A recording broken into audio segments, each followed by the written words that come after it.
Hi friends, good evening to all. ఈరోజు వీడియోలో ఒక డాక్టర్ అండ్ ఏ పేషెంట్ మధ్య జరిగే కాన్వర్జేషన్ ద్వారా ఇంగ్లీష్ నేర్చుకునే ప్రయత్నం చేద్దామండి. The title of the conversation is talking to A doctor. Talking to A doctor అంటే ఏదైనా హాస్పిటల్కి వెళ్ళినప్పుడు అక్కడ డాక్టర్ గారితో మాట్లాడడం అనమాట. సో ఇక్కడ కాన్వర్జేషన్ పేషెంట్ డాక్టర్ మధ్య జరుగుతుంది. సో ఫస్ట్ పేషెంట్ అంటున్నారు, good morning doctor. Good morning doctor. అప్పుడు డాక్టర్ అంటున్నారు, good morning, please sit down. Good morning, please sit down. Good morning, please sit down అంటే కూర్చోండి. Yes, what's the problem. What's the problem అంటే మీ సమస్య ఏమిటి. Watts the problem అంటే మీ సమస్య ఏమిటి అన్నారు డాక్టర్. అప్పుడు పేషెంట్ అంటున్నారు, I have fever and some sore throat. I have fever and some sore throat. ఇక్కడ SOUR సోర్ అని ఉండాలండి. ఐ హ్యావ్ ఫీవర్ అంటే నాకు ఫీవర్గా ఉంది. అండ్ సమ్ సోర్ థ్రోట్ అంటే గొంతు నొప్పిగా ఉంది, గొంతు నొప్పిగా ఉన్నది. ఓకే, ఫీవర్ ఉంది అని చెప్పాలంటే ఐ హ్యావ్ ఫీవర్ అంటాము. అదే గొంతు నొప్పిని అయితే సోర్ థ్రోట్ అని పిలుస్తారనమాట. అప్పుడు డాక్టర్ అంటున్నారు, let me see. Let me see అంటే నన్ను చూడనివ్వండి. అంటే ఏదైనా ఒక పని చేయనివ్వండి అని చెప్పాలంటే లెట్ మీ అని వాడతాము. ఫర్ ఎగ్జాంపుల్, నన్ను ఇంగ్లీష్ మాట్లాడనివ్వండి అని చెప్పాలనుకోండి, let me speak in English. నన్ను ఈ పని చేయనివ్వండి అని చెప్పాలంటే let me do this work. Okay, so అదేవిధంగా డాక్టర్ గారు ఏమన్నారు, నన్ను చూడనివ్వండి అంటే let me see. Open your mouth please. Open your mouth please అంటే మీ నోరు తెరవండి అన్నారు. అప్పుడు నోరు తెరిచిన తర్వాత టెస్ట్ చేస్తారు కదా, చేశాక yes there is infection. Yes there is infection.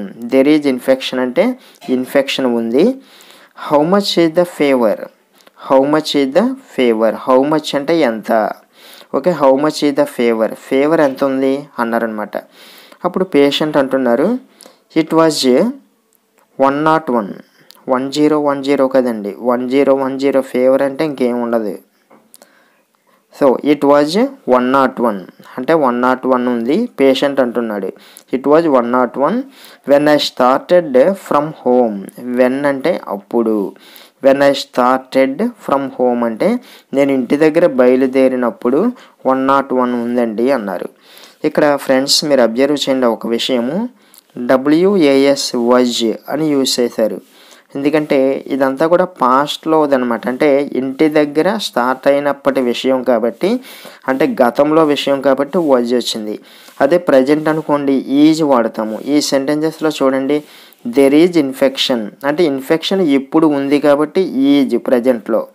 How much is the fever అంటే ఇప్పుడు ఫీవర్ ఎంత అడుగుతున్నారు కాబట్టి ఈజ్ వచ్చిందనమాట. అంటే ప్రజెంట్ గురించి మాట్లాడేటప్పుడు ఈజ్ వాడతాము. సో ఇది పాస్ట్లో కాబట్టి వజ్ అనమాట. ఇంటి దగ్గర బయలుదేరినప్పుడు విషయం కాబట్టి వజ్ వచ్చింది. So it was 101 when I started from home అన్నారు పేషెంట్. అప్పుడు డాక్టర్ గారు టెస్ట్ చేసిన తర్వాత it's the same even now. It's the same even now.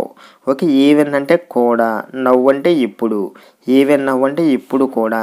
It is the same even now అంటే ఇప్పుడు కూడా అలాగే ఉంది. అంటే 101 ఫీవర్ ఉందన్నమాట. ఇక్కడ చూసారా ఇట్ ఈజ్ అని వచ్చింది, ఇక్కడ మాత్రం ఇట్ వాజ్ అనమాట. సో ఇట్ వాజ్ ఎందుకన్నారు, ఇంటి దగ్గర బయలుదేరినప్పుడు అంటే పాస్ట్లో విషయం కాబట్టి వజ్ వచ్చింది. ఇక్కడ ఇట్ ఈజ్ అని ఎందుకన్నారు, ఇప్పుడు కూడా అంటే ప్రజెంట్లో కూడా అలా ఉంది కాబట్టి ఇట్ ఈజ్ అనమాట. It is the same even now. Are you feeling cold. Are you feeling cold అంటే మీకు జలుబుగా ఏమైనా ఉందా అని అడిగారు. అప్పుడు పేషెంట్ నాట్ మచ్ అంటే నాట్ మచ్ అంటే ఎక్కువ కాదు, అంటే మరీ ఎక్కువేమీ కాదు అని అన్నారనమాట. అప్పుడు డాక్టర్ అంటున్నారు, do you have cough. Do you have cough. Cough అంటే దగ్గు. Okay, do you have cough అంటే మీకు దగ్గు వస్తుందా అని అర్థమండి. Okay, do you have cough అంటే మీకు దగ్గు ఏమైనా వస్తుందా అన్నారు. అప్పుడు patient yes specially at night. Yes అవునండి, స్పెషల్లీ అట్ నైట్. ఇక్కడ స్పెషల్లీ అంటే ముఖ్యంగా, అట్ నైట్ అంటే రాత్రి సమయాల్లో, ముఖ్యంగా రాత్రి సమయాల్లో దగ్గు వస్తుందండి. I can't sleep because of it. I can't sleep because of it. Because of అంటే వలన, బికాజ్ ఆఫ్ ఇట్ అంటే దీని వలన. ఐ కాంట్ స్లీప్ నేను నిద్రపోలేకపోతున్నాను. ఓకే, అంటే ఈ దగ్గు వల్ల నేను నిద్రపోలేకపోతున్నాను అని అన్నాడు అనమాట. అప్పుడు డాక్టర్ గారు అంటున్నారు, ఎనీ అదర్ ప్రాబ్లం అంటే వేరే సమస్యలు ఏమైనా ఉన్నాయా అని అడిగారు.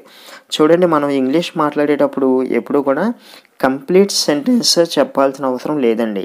అక్కడ కాంటెక్స్ట్ని బట్టి అర్థమైపోతుంది. షార్ట్గా మాట్లాడినా చాలన్నమాట. అంటే ఇక్కడ డాక్టర్ గారు is there any other problem అని కంప్లీట్ సెంటెన్స్ అడగాల్సిన అవసరం లేదు. Is there any other problem అని అడగక్కర్లేదన్నమాట. సింపుల్గా ఎనీ అదర్ ప్రాబ్లం అంటే చాలు. జనరల్గా మనం ప్రాక్టికల్గా ఇంగ్లీష్ మాట్లాడేటప్పుడు కూడా ఇలా షార్ట్స్గా మాట్లాడితే న్యాచురల్గా ఉంటుంది మన లాంగ్వేజ్. ఓకే, సరే, ఎనీ అదర్ ప్రాబ్లం అన్నారు డాక్టర్ గారు. అప్పుడు పేషెంట్ అంటున్నారు, ఐ హ్యావ్ ఏ హెడేక్ అంటే కొంచెం తలనొప్పిగా ఉందండి. ఐ హ్యావ్ ఏ హెడేక్ అంటే తలనొప్పిగా ఉంది. ఇందాక చూసారా, ఐ హ్యావ్ ఏ ఫీవర్ అన్నారు. ఐ హ్యావ్ ఏ ఫీవర్ అంటే నాకు జ్వరంగా ఉంది. ఐ హ్యావ్ ఏ హెడేక్ అంటే నాకు తలనొప్పిగా ఉంది.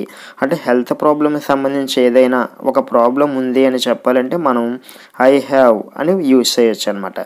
ఐ హ్యావ్ ఏ హెడేక్, నాకు హెడేక్గా ఉంది అన్నాడు. అప్పుడు డాక్టర్ గారు అంటున్నారు, that's because of fever. Okay, because of అంటే ఇందాక అనుకున్నాం కదా వలన. That is because of fever. That ఈజ్ని షార్ట్గా దట్స్ అని రాస్తారండి. That's because of fever. ఆ హెడేక్ ఈ జ్వరం వలన ఉంది మీకు. Okay, take these capsules twice daily. Okay, take these capsules twice daily. Take అంటే తీసుకోవడము, దీస్ క్యాప్సూల్స్ అంటే ఈ క్యాప్సూల్స్ అనమాట. ట్వైస్ అంటే 2 సార్లు, వన్స్ అంటే ఒకసారి, ట్వైస్ అంటే 2 సార్లు, థ్రైస్ అంటే 3 సార్లు. ఓకే, ట్వైస్ 2 సార్లు, డైలీ ట్వైస్ డైలీ అంటే రోజుకి 2 సార్లు ఈ క్యాప్సూల్స్ తీసుకోండి. అలా ఫర్ 5 days 5 రోజుల పాటు తీసుకోండి. అంటే 5 days అంటే 5 రోజులు. ఎన్ని రోజుల పాటు అంటే ఎంతకాలం పాటు అన్నప్పుడు ఫర్ యూజ్ చేస్తాము ఎప్పుడు కూడా. ఫర్ 5 days అంటే 5 రోజులు, ఫర్ 4 days అంటే 4 రోజులు, ఫర్ 1 week అంటే వారం రోజులు. ఆ విధంగా అనమాట ఫర్ అనే ప్రిపోజిషన్ని టైం పీరియడ్ ముందు యూజ్ చేస్తాము. సో ఒక 5 రోజుల పాటు రోజుకి 2 సార్లు ఈ క్యాప్సూల్ తీసుకోండి. And these tablets 6 hourly for 3 days. 6 hourly అంటే 6 గంటలకు ఒకసారి. 6 hourly అంటే 6 గంటలకు ఒకసారి ఈ ట్యాబ్లెట్స్ తీసుకోండి. ఫర్ 3 days 3 రోజుల పాటు తీసుకోండి అని చెప్పారనమాట. అప్పుడు పేషెంట్ అంటున్నారు, how to take the medicine. How to take the medicine అంటే మెడిసిన్ ఎలా తీసుకోవాలి డాక్టర్ అని అడిగారు. హౌ టు టేక్ అంటే ఎలా తీసుకోవాలి. How to take the medicine, medicine ఎలా తీసుకోవాలండి అని అడిగారు. అప్పుడు డాక్టర్ గారు అంటున్నారు, with warm water. With warm water. Warm అంటే వెచ్చటి. ఓకే, గోరువెచ్చటి అంటాం కదా. ఓకే, వెచ్చటి నీళ్ళతో తీసుకోండి. Also take this cough mixture 6 hourly. Okay, cough mixture అంటే సిరప్ ఉంటుంది కదా, దగ్గు రాకుండా ఉండే సిరప్ ఉంటుంది కదా, దాన్ని కాఫ్ మిక్చర్ అంటారు. ఈ కాఫ్ మిక్చర్ను కూడా 6 hourly అంటే 6 గంటలకు ఒకసారి తీసుకోండి అని చెప్పారు. అప్పుడు పేషెంట్ అడుగుతున్నాడు, హౌ మచ్ అంటే ఎంత. అంటే ఆ కాఫ్ మిక్చర్ తీసుకోమన్నారు కదా, అది ఎంత తీసుకోవాలి అని అడిగారు అనమాట. అప్పుడు డాక్టర్ గారు అంటున్నారు, 2 teaspoons. 2 teaspoons 2 teaspoons తీసుకోండి. Hot water goggles 3 to 4 times a day will help you a lot. Okay, hot water అంటే వేడి నీళ్ళు, గాగుల్స్ అంటే నోట్లో నీళ్లు పోసుకుని పుక్కిలిస్తాం కదండి, అలా పుక్కిలించడానికి గాగుల్స్ అంటారు. 3 to 4 times a day అంటే రోజుకి 3-4 సార్లు అలా వేడి నీళ్ళతో పుక్కిలిస్తే will help you a lot. Will help you a lot a ఉండాలి. Will help you a lot అంటే మీకు బాగా సహాయపడుతుంది, అంటే మీరు తొందరగా రికవర్ అవ్వడానికి అది హెల్ప్ చేస్తుంది అని చెప్పారనమాట. అప్పుడు పేషెంట్ అంటున్నారు, any restrictions about food. Any restrictions about food. Restrictions అంటే నిబంధనలు. Okay. So any restrictions about food అంటే ఆహారం గురించి ఏమైనా నిబంధనలు ఉన్నాయా, అంటే కండిషన్స్ ఉన్నాయా డాక్టర్ అని అడిగారు అనమాట. ఇక్కడ కూడా చూసారా షార్ట్గా are there any restrictions about food అని అడగాల్సిన అవసరం లేదు. సింపుల్గా ఎనీ రెస్ట్రిక్షన్స్ అబౌట్ ఫుడ్ అంటే సరిపోతుంది అనమాట. అబౌట్ అంటే గురించి, అంటే ఆహారం గురించి రెస్ట్రిక్షన్స్ ఏమైనా ఉన్నాయా డాక్టర్ అని అడిగారు. అప్పుడు డాక్టర్ గారు అంటున్నారు, డోంట్ ఈట్ స్పైసీ ఫుడ్. అక్కడ ఆర్ అవసరం లేదు. Don't eat spicy food. Okay, spicy food తీసుకోవద్దు. Avoid cold water. Avoid cold water అంటే కూలింగ్ వాటర్ తీసుకోవడాన్ని నివారించండి, అంటే కూల్ వాటర్ తీసుకోవద్దు అని చెప్పారనమాట. అండ్ ఇంకేం చెప్పారంటే, and cool drinks that will irritate throat. Okay, cool drinks ఉంటాయి కదా, ఆ కూల్ డ్రింక్స్ కూడా that will irritate throat. Irritate అంటే అసౌకర్యంగా అనిపించడము, థ్రోట్ అంటే గొంతు, అంటే మీ గొంతుకి అసౌకర్యంగా అనిపించే కూల్ డ్రింక్స్ కూడా తీసుకోవద్దు అని చెప్పారు. ఇంకా టేక్ రెస్ట్. టేక్ రెస్ట్ విశ్రాంతి తీసుకోండి. And you will be all right in 2-3 days.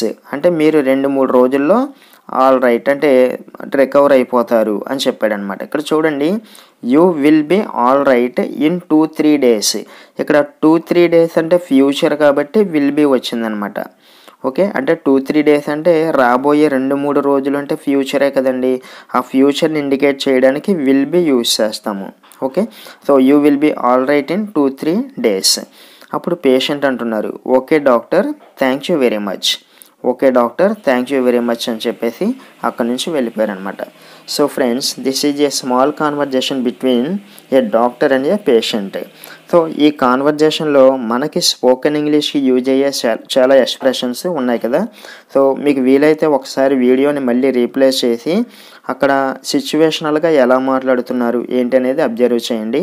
ఇలా మనం డైలీ ఒక కాన్వర్జేషన్ తీసుకుని ప్రాక్టీస్ చేస్తే మనకి స్లోగా ఇంగ్లీష్ మాట్లాడడం కూడా అలవాటు అవుతుందండి. ఇంకా మీకు ఏమైనా డౌట్స్ ఉంటే కామెంట్స్లో అడగండి, డెఫినెట్గా నేను మీకు రిప్లై ఇస్తాను. ఇక మీకు ఈ వీడియో నచ్చినట్లయితే తప్పకుండా లైక్ చేయండి, షేర్ చేయండి. And if you are watching our channel for the first time, please subscribe to our channel and activate the bell icon so that you will get notified whenever I upload a video. Thank you so much for watching.